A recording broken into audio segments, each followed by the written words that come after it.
I conceived a funny fictional story. What if a guy decided to set a wildfire?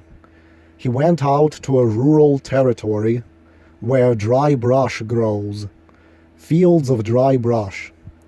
He built an incendiary device with a clock. He would hide it in the brush while walking his dog and set it to go off in 3 hours. The clock is the timer, like a bomb, only it just catches fire, it doesn't blow up. By that point he will be long gone from the area, and no one will suspect the wildfire was his responsibility. Only something went wrong with the plan. The wires leading from the clock sparked off a tiny vial of accelerant right as he started the time. Maybe he didn't build the device correctly. Suddenly the brush was burning right at his feet. This was terrible. This isn't according to plan. The whole point of a time delay was to be gone from the scene of the crime. If he were to simply throw a match, some witness might catch him. But now the fire was burning right there with him. No different than if he had thrown a lit match. If there is a witness, he will be a prime suspect. The guy stripped off his shirt and tried to beat out the flames, but the brush is so dry, the flames were spreading too fast. Well, fuck it. He started running away as the fire grew behind him. Because it's a desert landscape, there are no trees, nowhere for him to hide. So he is running with his dog and he sees a distant plume of dust. There is a car coming his way. Soon it will appear around a distant curve. Then whoever is driving this way will be able to see him running from the fire and will peg him as the one responsible. There is now a huge cloud of smoke rising behind him. Since there are no trees, no way to get out of sight, the only thing the guy can do is throw himself flat in the brush so he is not seen by the approaching vehicle. That's what he does. The dry twig branches of the bushes painfully scratch his arms and body. He is bleeding and now he is dirty. But this is only the beginning of his torment. He is holding on to the dog leash. The brush is higher than the dog, so the dog will not be seen. The car drives past toward the fire. Apparently the driver is curious to get close to the growing fire, and no doubt will report it to the fire department. In minutes there will be cops and firefighters out here. The guy has to get back to his fucking car and leave, which is parked a mile away. Somehow he has to cover a mile of open ground, unseen. But that's impossible. To make things worse, he hears a helicopter approaching. This is a helicopter that's returning back to the news station after covering a police car chase 50 miles away. The pilot of the chopper sees the fire and the news reporter asks him to circle it so he can film the growing wildfire. Now the guy who set the fire feels he's in deep shit. He has to lay still in the brush because he will be definitely seen from the helicopter. The dog is impatient and is prancing around. It might attract attention to him. The guy makes the painful decision to release the dog off the leash and let it run free. That way it will move away from him. If the dog is spotted by itself, people might think it's just a runaway dog, and it doesn't necessarily mean the owner is nearby. The dog strays away into the brush. The guy is smelling smoke and he's getting very nervous. It seems like the breeze is blowing the fire away from him, but who knows? What if the fire travels toward him and burns him alive while he is hiding in the brush? Son of a bitch. The helicopter circles several times. The guy can't just stay laying in one place. He decides to crawl. But he is shirtless and the grit and the dirt and the twigs are ripping scratches into his body. It's hot in the desert and he's quickly getting thirsty, his mouth and throat drying out. After crawling on his belly for 30 feet, he reaches an arroyo-like natural drainage channel carved into the topography during the rainy seasons. The guy thinks to himself that this is exactly what he needs to hide better. He has no idea where his beloved dog is. The dog had spotted a fleeing coyote and took off after it, and now it is half a mile away.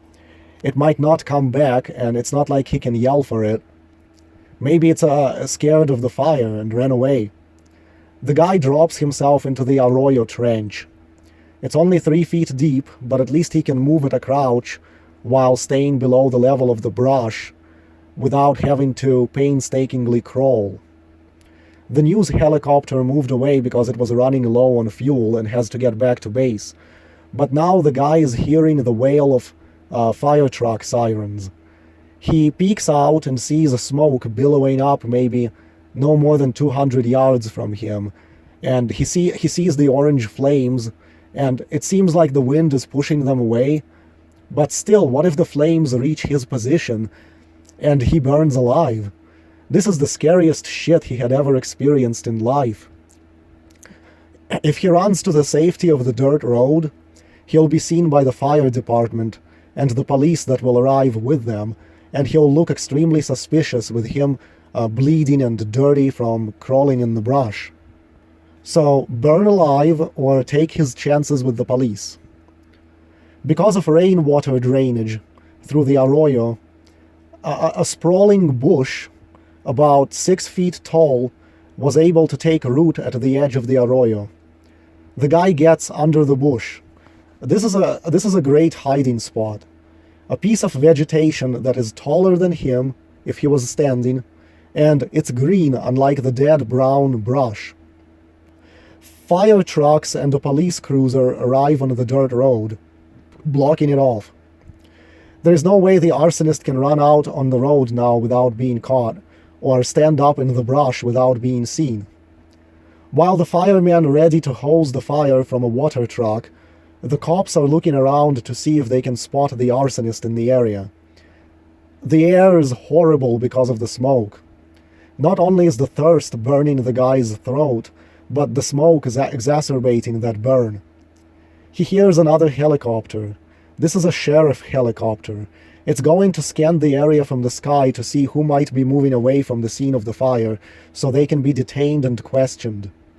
The police are already talking to the local hick who called in the fire that drove up in the car that caused the arsonist to hide in the brush. The arsonist faintly wonders what became of his beloved dog. What if the cops caught his dog? Will he get it back? Will the dog be traced back to him? Because of the helicopter, he has to lay still inside the bush, hoping he won't be spotted in the bush. A thermal imaging camera in the helicopter might pick him up, but good thing the desert floor is hot from the sun, and that might disguise his body's heat signature. How is he ever going to leave the bush with an aircraft circling overhead? He'll be seen unless he crawls, but he's in so much pain from all the scratches he can't manage to crawl a mile or more. That's impossible. Hopefully the firemen are good at their jobs and put out the fire, otherwise he'll be trapped here for hours and hours. If they put it out right now, maybe he'll only spend about 2 hours in hiding before they leave, and then he can leave. The wind is not strong. The fire couldn't have gotten too big, so the firefighters won't be here all day. Then things get worse. All of a sudden a rattlesnake starts buzzing a few feet away from his legs. The snake was fleeing the fire, and now it has crawled up to the bush.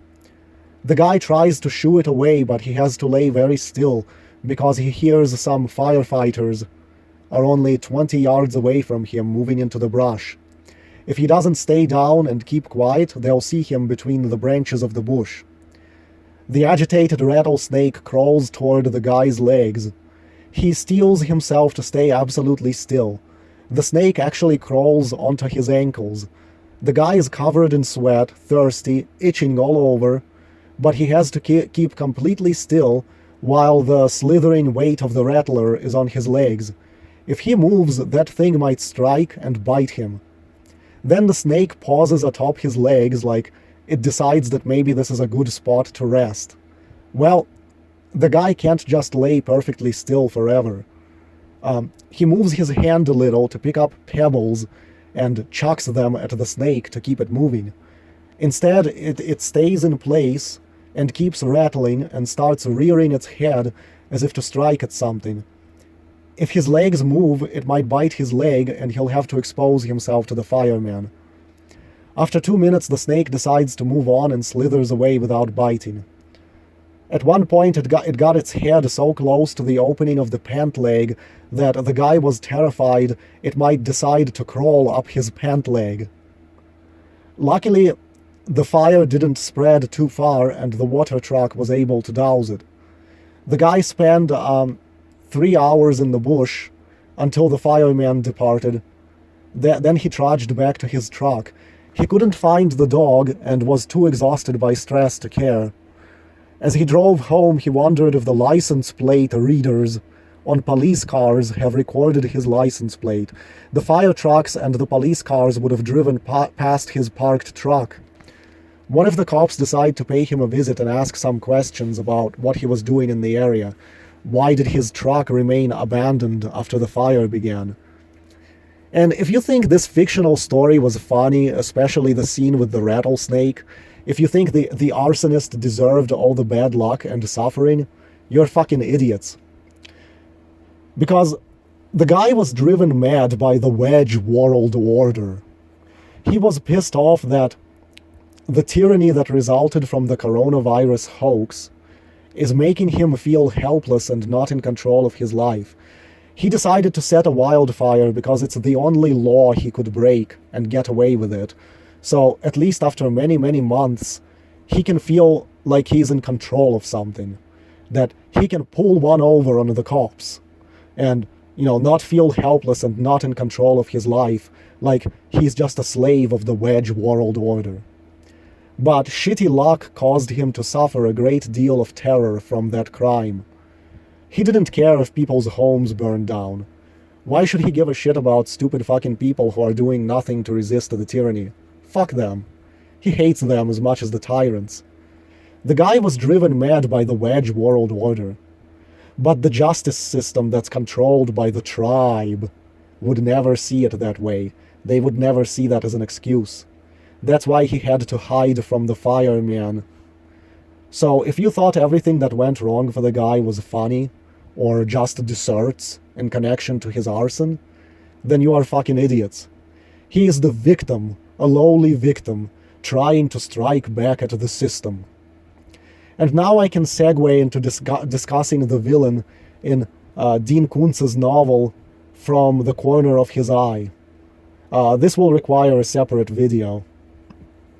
The villain is actually not an evil character, but a victim of the psychological predations and the psychological warfare of the wedge world order.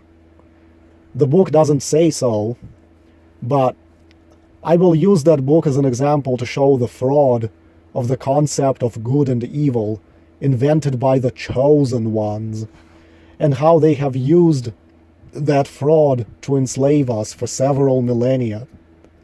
You will see how the works of fiction created by them are used to perpetuate this fraud.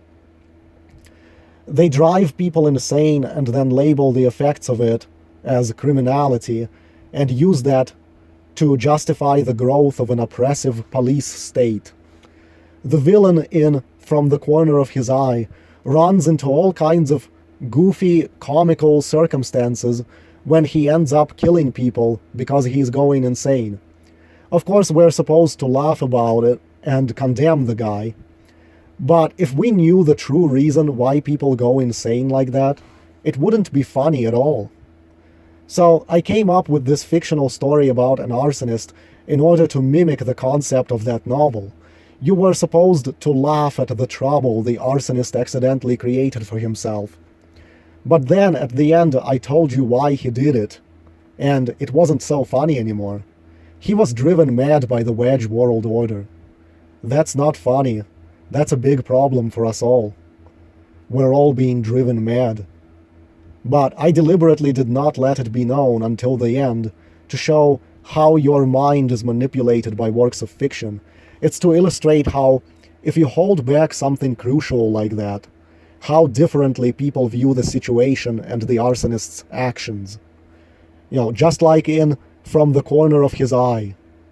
If I throw in the Wedge world order into perspective in that novel, the whole interpretation of the so-called bad guy and his suffering will flip 180 in the minds of the readers. And the same thing with this fictional story about an arsonist. It's to show how you are manipulated when you don't have the right facts, where you have the wheel, but you don't have the axle on which the wheel spins.